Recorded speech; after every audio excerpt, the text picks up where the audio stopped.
אתם יודעים מה הולך לקרות מחר? אתם בטח כבר ראיתם את כל הסרטונים שרצו ברשת על מה הולך לקרות מחר, ובא לי קצת לעשות לכם סדר, אבל אמיתי. אז בואו נתחיל. אז 1, ראש חודש אדר, רבים בשמחה, תתחילו לשמוח מעכשיו, כי החיים שלכם הולכים להשתנות. 2, ליקוי חמה. ליקוי חמה טבעת אש. זה משהו שאנחנו פוגשים אותו כל שנה, הוא לא משהו כביכול נדיר, אבל כשהוא מתחבר עם ראש השנה הסיני והמעבר אליו, שמה קורים קסמים. ולמה? ראש השנה הסיני מגיע פעם ב-60 שנה. זה אומר שהפעם הקודמת שהוא הגיע היה 1966, והפעם הבאה שהוא יהיה, זה הולך להיות 2086.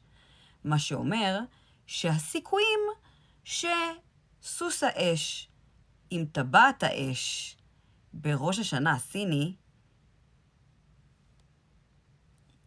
זה לא מקרה. ומקרה זה רק מהשם, ככה שבורא העולם כרגע עוזר לנו. עוזר לנו במה? אז ככה. 1, עוזר לנו להגשים את כל החלומות שלנו, החזונות שלנו, כל מה שאנחנו רוצים. כל מה שאנחנו רוצים. למציאות. לכאן. להוריד את זה לפה. 2, הוא עוזר לנו בעצם לנקות. לנקות מחלות, לנקות שליליות, לנקות כל מה שאנחנו רוצים להסיר. ותכף אני אתן לכם גם את תעשה ואל תעשה, וכדאי שתרשמו את זה, או תשמעו את הסרטון, או לא יודעת מה תעשו, כדי לעשות את זה. כי מי שלא יעשה את זה, פספס 60 שנה. וחבל. ולא בעצם, לא. לא פספס 60 שנה, כי זה לא הולך לחזור עוד, אני חושבת. האירוע הנדיר הזה, שמתרחש מחר, הוא אירוע נדיר קוסמית, כי הוא לא קרה אף פעם, וזה משהו שהולך להיות כנראה בספרי ההיסטוריה, אז תרגישו שאתם ברי מזל קצת, כי אתם הולכים לחוות אירוע קוסמי שהוא נדיר, והוא לא קרה עדיין מעולם. נכון, כיף? זה לא מרגיש מיוחד. אז ככה, בואו נתחיל בעשה.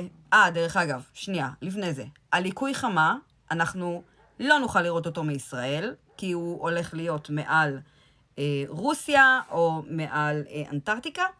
אז כן, מי שרוצה לראות אותו, יכול לראות אותו דרך היוטיוב, בלייבים. הכל משודר ביוטיוב היום. דרך אגב, גם שהיה פה ירח אדום, הם ראו את זה ביוטיוב, כי הוא היה אצלנו, אנחנו הרווחנו.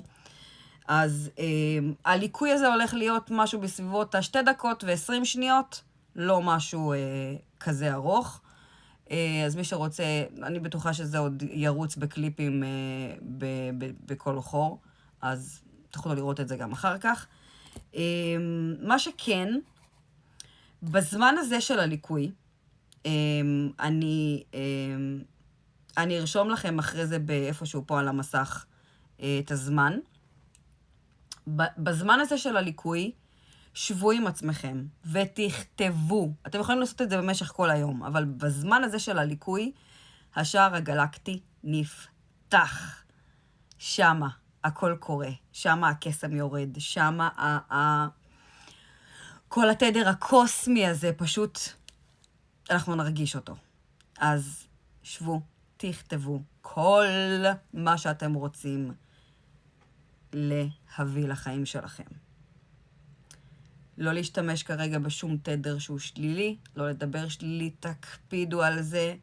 אמרתי בסרטון הקודם מוולנטיין, להקפיד לא להיות שליליים, ועכשיו זה מגיע גם עם ראש חודש אדר, עם הרבה בשמחה, ולא סתם זה גם הגיע עם ראש חודש אדר. אז בואו נתחיל בעשה ואל תעשה. אז ככה, 1, לא לשטוף את הבית. לא לשטוף בגדול שום דבר, לא כביסות, לא כלים, ליום אחד לא יקרה כלום. מה שכן לעשות, זה לשים קערה של מים באמצע הבית, וקערה של מים בכניסה לבית. כדי לזמן את השפע ולהגיד לשפע שהוא יכול להגיע. ואפשר גם לברך את המים, זה גם מוסיף. 2, לא ללבוש לא שחור ולא לבן. כן מומלץ ללבוש סגול, אני כבר הכין אותי מראש,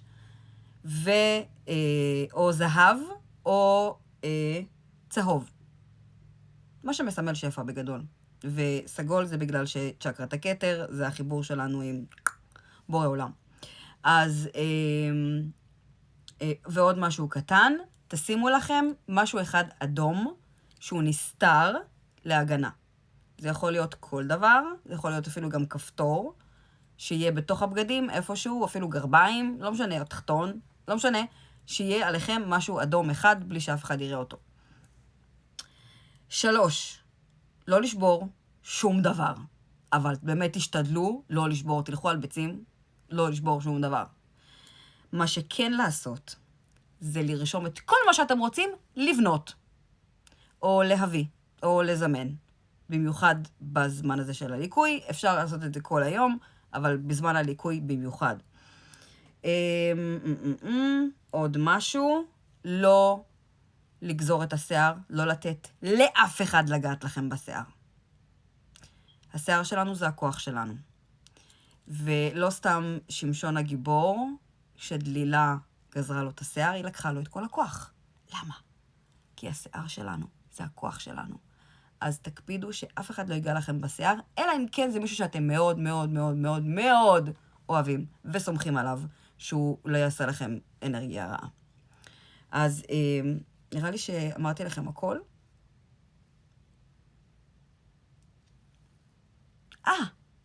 שכחתי. לא להפסיק לחייך. לא להפסיק לאהוב את עצמכם. לא להפסיק להאמין בעצמכם.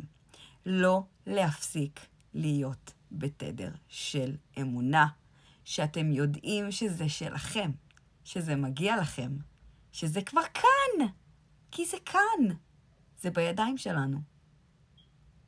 אז שיהיה לכולנו אחלה שנה חדשה של... דרך אגב, אני לא אמרתי לכם, שנת סוס האש היא שנה של תשוקה, של אש, מן הסתם, שאנחנו יכולים בעצם להגשים בשנה הזאת כל מה שאנחנו רוצים. כשאנחנו מתחברים לסוס האש, סוס דוהר, סוס מביא את הפוש הגדול להזניק אתכם לפרויקטים חדשים, לעבודה חדשה, לזימון, כל דבר שאתם רוצים. אז לכו על זה. פשוט לכו על זה. תשימו את הפחד בצד, קחו את כל האומץ של סוס האש ותדהרו קדימה לתוך הטבעת, דרך הטבעת אש, לחיים חדשים. אז אני כל כך מתרגשת, ואני מחכה לשמוע מכם איזה ניסים הבאתם לחיים שלכם, כי זה הולך לקרות 8-8 על המסך. ביי.